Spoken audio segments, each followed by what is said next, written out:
सत्ता नेपाली जनतामा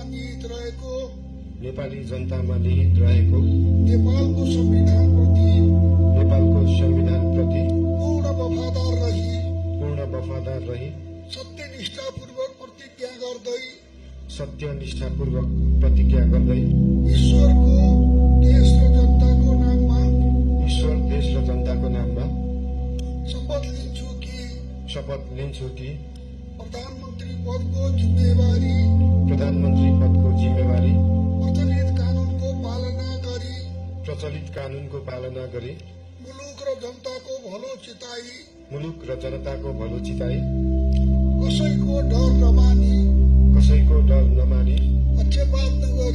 पक्षपात नगरी पूर्वाग्रह वा खराब भावना नलिई ईमानदारीका साथ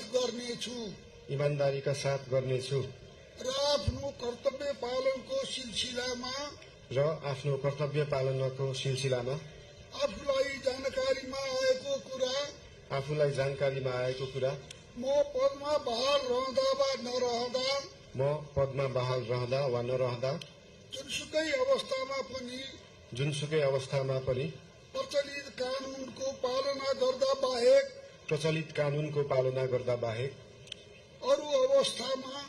अरू अवस्थामा कुनै किसिमबाट पनि प्रकट वा संकेत गर्ने छैन। धन्यवाद। यसपछि नवनियुक्त सम्माननीय प्रधानमन्त्रीज्यूलाई आफ्नो आसनमा रही शपथ पत्रमा हस्ताक्षर गरिदिनु हुन अनुरोध गर्दछु।